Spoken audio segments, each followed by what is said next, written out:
Paris, j'adore cette ville. Romantisme et élégance. Devant Notre-Dame, j'ai réalisé que les monuments de Paris sont construits avec des pierres de Bourgogne.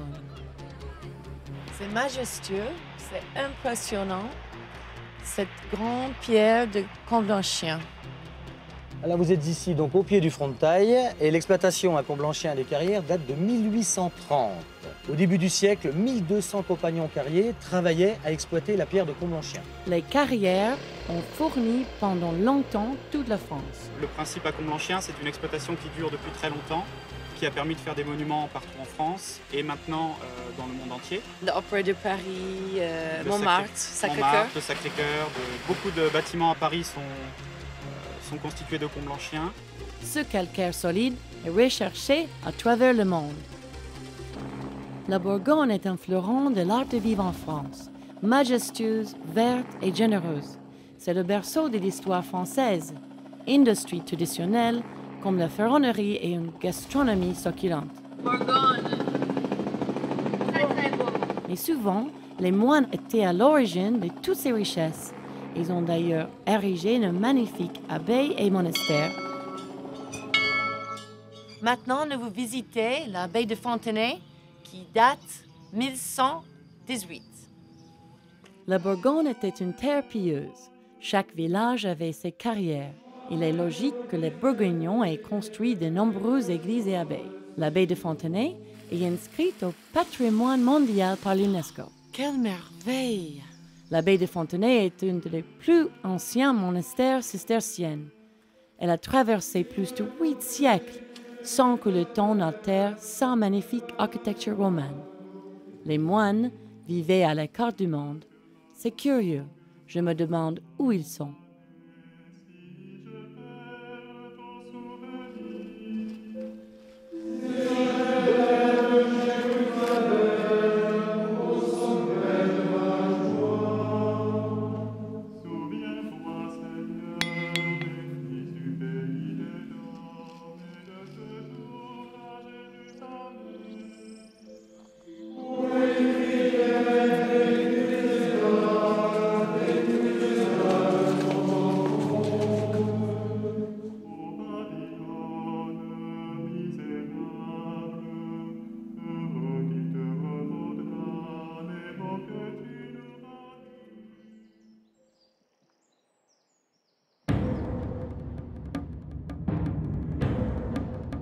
I'm enlightened. Et maintenant, suivez-moi dans la profondeur de la Bourgogne.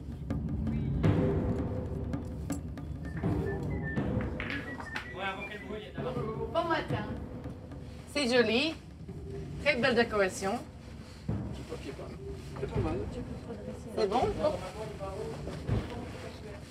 D'accord. Ok.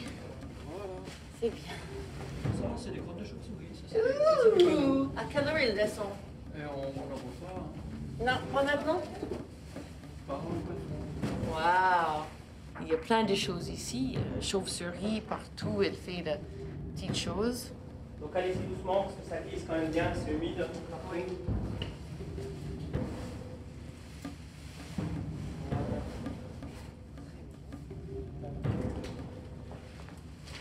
On a encore des traces de colons de chauve-souris.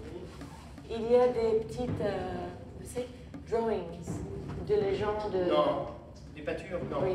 Non. Mais il valait mieux pas habiter ici puisque en hiver l'eau elle ressort par là, donc la grotte est noyée. Ah, oui.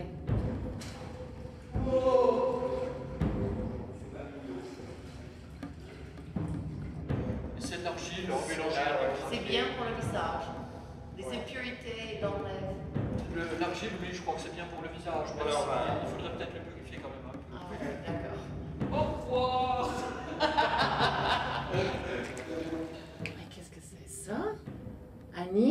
la baie de Flavigny.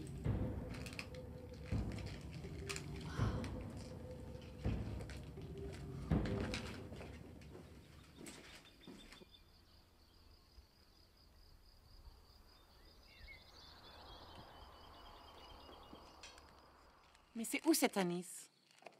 Bonjour, monsieur. Je cherche la baie de Flavigny. Je vais vous montrer. D'accord. Vous rentrez dans la cour OK. et puis l'entrée est sur la droite. Ah, c'est ça la fabrique d'anis. Mais c'est où les moines? Il n'y en a pas de moines. Ils sont pas là depuis très très longtemps. Vous voulez que je vous raconte l'histoire? Oui. En fait, notre petite graine d'anis qui est au cœur de notre bonbon, c'est un Romain Flavien qui l'a amené. Et il a laissé son nom Flavigny au village et au bonbon. C'est le bonbon de Flavigny.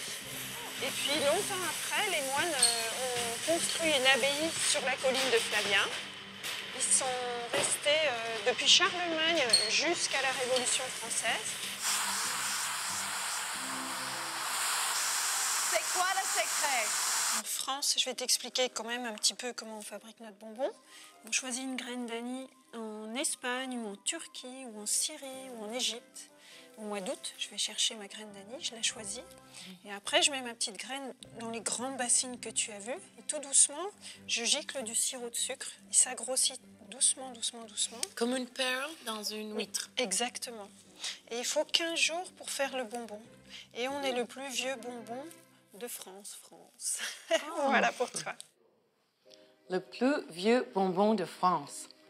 Même les Américains nous appellent les lovely French, Oui. ou les Chinois, les family high, c'est-à-dire le bonbon des amoureux français. Et vous savez quoi? C'est le bonbon préféré de la marquise de Sévigné. C'est vrai. Oh, mon cher cousin, je suis très contente pour te voir. Que me cachez-vous là? Non, c'est les petits bonbons de Flavigny, l'abbé. Ma belle cousine. Chut, c'est moi, France. Dans ce magnifique château du XVIIe siècle, il y avait un personnage étonnant, le comte de Bussy, Roger du Raboutin, un brillant officier des armées royales, puis un écrivain plein de verve qui écrit les maximes de l'amour. Il était éperdument amoureux de sa cousine, la marquise de Sévigné. That looks like me. She has the curls in front. Ça, c'est définitivement. Toujours la même boucle d'oreille. Voilà, la même boucle d'oreille. Dis-moi, tu écris encore? Ouais, c'est la pièce qui est dédiée à l'amour. Regarde, il est doux de vivre en aimant. C'est mignon, ça. Mais alors, regarde ça. Ça, je préfère beaucoup mieux. Si l'on n'aime pas trop, on n'aime pas assez. Une maîtresse jalouse a modifié le texte original de Raboutin et dénonçant les amours du roi Louis XIV. C'est cause d'elle. Mon beau cousin, il est exilé en Bourgogne. Il écrit beaucoup des histoires des amours de la cour, mais rien contre le roi. La Bourgogne attire des personnalités au goût très raffiné. Ici, j'ai rencontré la grande actrice Leslie Caron dans son auberge au bord de la rivière.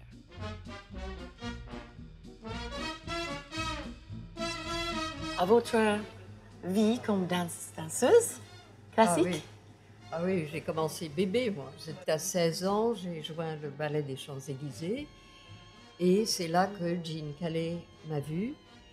Et quand il a eu besoin d'une partenaire pour un American Paris, il est venu à Paris faire des tests, des essais et... Une étoile est née. Pourquoi cette région de Bourgogne vous choisiez cet côté de France? Pour moi, la Bourgogne était un pays vrai, un pays d'affection, un pays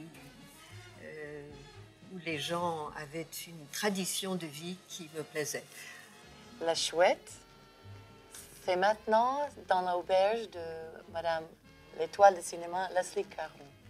C'est l'auberge Lucarne de la Chouette. La Lucarne aux Chouettes.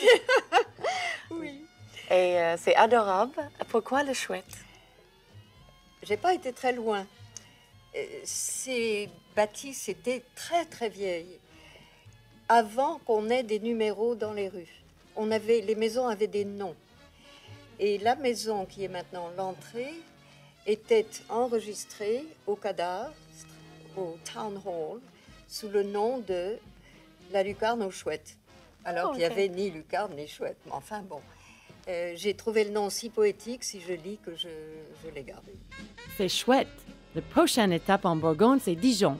Là-bas, j'ai trouvé une belle et mystérieuse légende. Voilà, alors on la touche avec la main gauche. L'histoire, c'est justement que la chouette était là tout le temps pendant la construction de l'église. Et pratiquement, quand les travaux étaient bien achevés, pratiquement achevés, elle est morte. Et donc l'architecte a tenu à lui rendre hommage en gravant ça dans le pilier. Voilà. Et quelle époque ça? Quelle époque? A priori, donc, je pense que c'est le 14e. Et à cause de ça, c'est chouette partout à Dijon? Voilà, la chouette, c'est l'emblème de Dijon. Voilà, alors on la touche avec la main gauche. Je n'ai qu'une chose en tête, trouver la fameuse moutarde. C'est comme la bière en allemand, un peu. Tout à fait, on a le même principe pour nos moutardes fraîches. C'est la moutarde en fait à la pression. Là, vous avez une moutarde au verjus miel qui rappelle un peu le goût de la moutarde à l'ancienne en fait. Et ça, c'est avec le vin blanc? Ça, c'est avec le vin blanc de Chablis. Là, celle que vous goûtez, c'est avec miel. Verjus et miel, c'est-à-dire le jus du raisin vert. Et là, vous avez notre spécialité depuis de nombreuses années, qui est la moutarde au vin blanc classique, qui est très forte. L'histoire de Napoléon, c'est-à-dire qu'on l'approvisionnait en moutarde au vin blanc, qui était notre spécialité. Il a beaucoup apprécié notre moutarde. J'ai besoin pour acheter un très bon fromage de Bourgogne. Vous avez les poisses, qui est un très très bon fromage, qui vous servira à faire des plats en cuisine ou sur table aussi. D'accord. C'est une spécialité en fait de Bourgogne. Au revoir. Merci, au revoir madame. Merci, au revoir. À bientôt.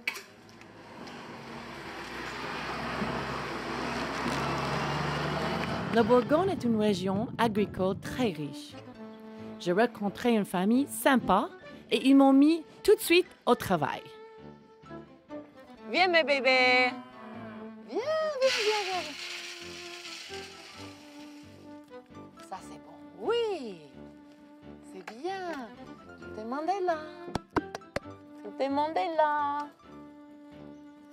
Stella, tu es là. Bérangère, Estelle. Tu es très belle ce matin, oui. Bien, tu es très très belle. Nous marchons un petit peu avant le lait. Oui, bien. Give me a little bit. Ah oui, ça c'est bien. Ça c'est bon.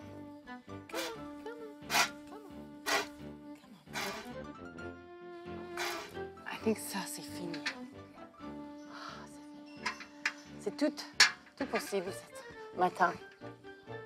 Woo! Got milk? I love you. Merci, Pâquerette. Tu vas faire une bonne époisse avec ton lait.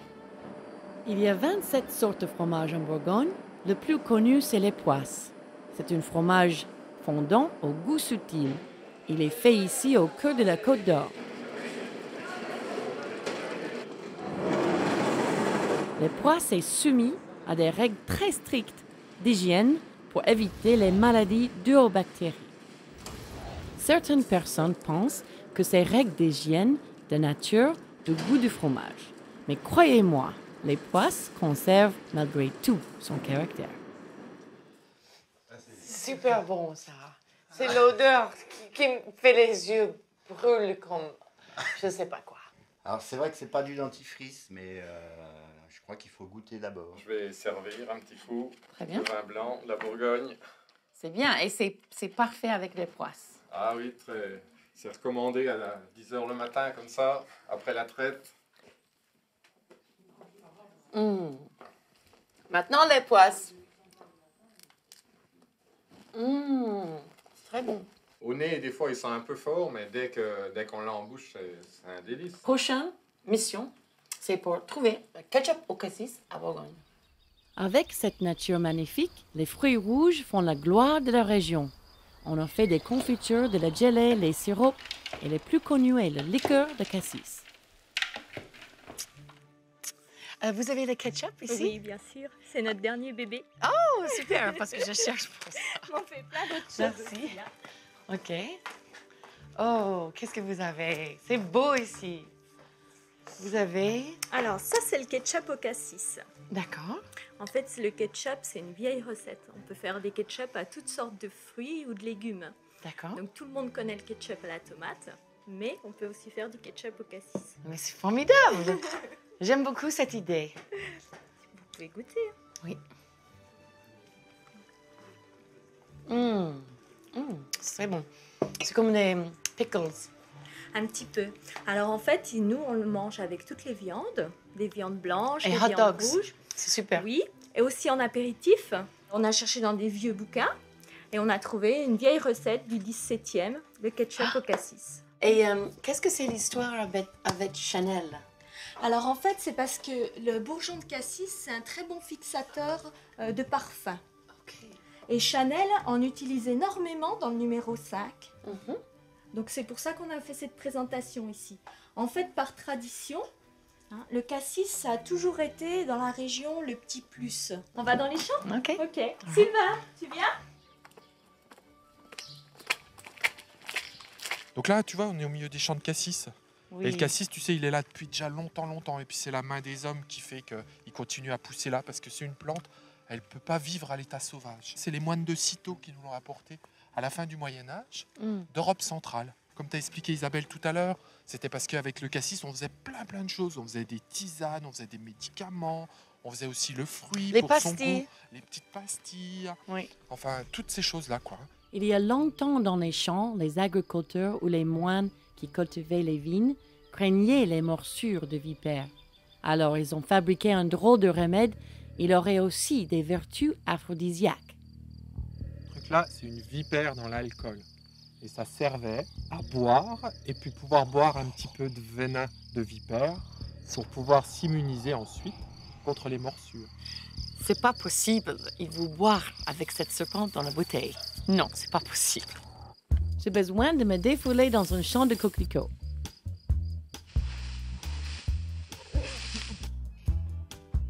Il y a plein de coquelicots à Bourgogne, même dans les assiettes. Les assiettes existent depuis le XVIe siècle. Elles sont décorées avec des blasons ou les initiales seulement au XVIIIe siècle.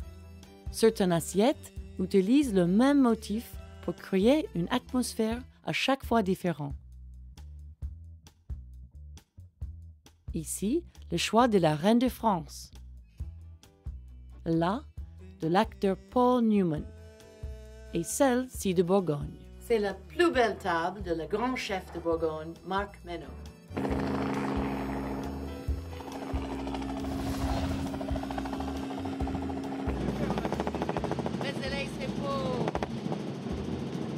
Toutes ces saveurs, toute cette beauté de la table se retrouvent dans la grande cuisine. J'ai eu de la chance. Marc Menot, un chef renommé, a accepté de me dévoiler la recette d'un plat secret en Bourgogne, les œufs en morette. Les œufs de morette de Bourgogne.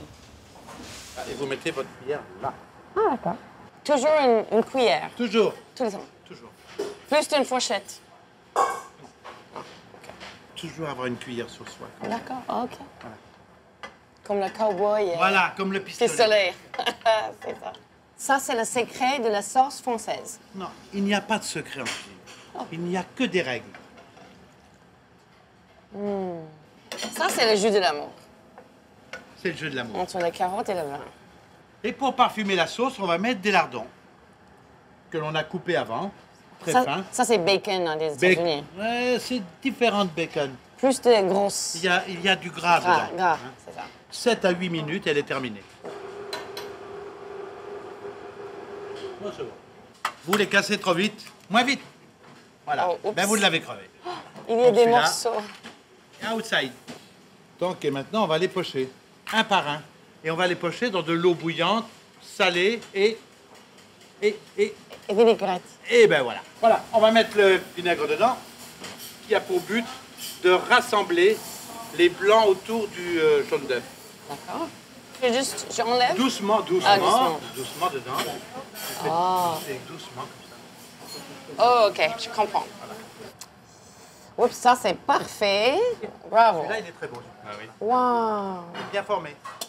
Alors là, on va refaire de la même façon que le blanc d'œuf entoure le jaune d'œuf. Oui. Ah, merci. Mais on va le faire avec des blancs en neige. D'accord. Ça va faire comme un gâteau. Il y a une machine qui existe pour faire ça? Oui, c'est plus facile, mais... C'est pas la même chose. C'est plus joli en bruit. Bien sûr. Ouais. 100 degrés, ça doit faire 170 Fahrenheit. On les met au four. D'accord. On ferme. Donc là, il est à 100 degrés. Parfait. Et pendant 7 minutes. Voici, France, les deux sortes d'œufs.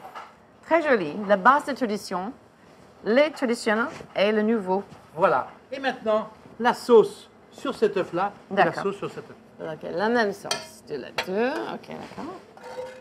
La même sauce. Oups. Autour. Autour, comme ça. Oups, il a... Pardon. Excusez-moi. C'est ça, tu nettoies la petite assiette, comme ça. On peut mettre un peu de ciboulette. D'accord. Très joli, ça. Là. Ah, OK. C'est bien comme ça, hein? Il faut... Voilà. C'est comme ça que c'est bon. Très bon. Mais ça c'est le vrai. Hein?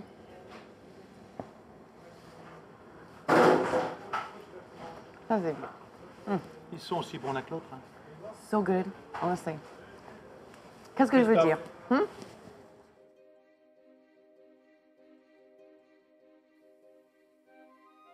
Cette région fournit un des meilleurs vins. Ce n'est pas la plus grande région viticole, ni la plus riche. Elle est le plus renommée et le plus surprenant. Pas moins de 115 appellations dans un terroir qui est grand comme la moitié de la ville de New York. Un des plus réputés, c'est le Pommard. Je suis le nouveau propriétaire du château de Pommard depuis janvier 2004 et c'est un véritable fleuron de la Bourgogne. C'est vraiment unique et je suis complètement sous le charme de ce domaine et de ses caves et de ce vin d'excellence. Ah, ce fameux Pommard. Une trentaine sont classés en première crue.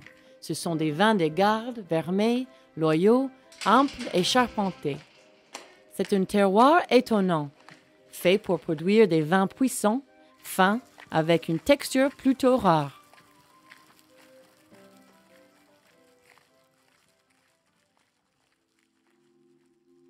Ce sont les moines qui ont développé le vin en Bourgogne. Je les ai enfin trouvés et chantés.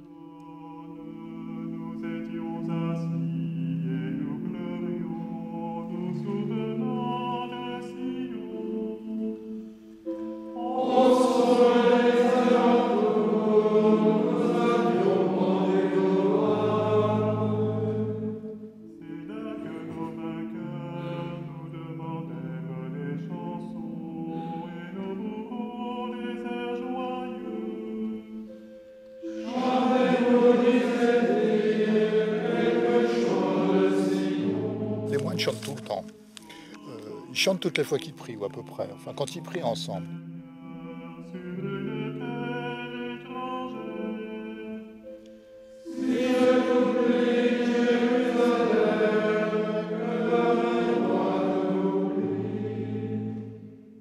Je suis enchantée par ma découverte ici. La vie est belle. Les vins parfaits, les fromages, la musique, un grand mystère et les villages en pierre. C'est vraiment fascinant. Et n'oubliez pas le chant de coquelicots, pâquerettes et tous mes amis.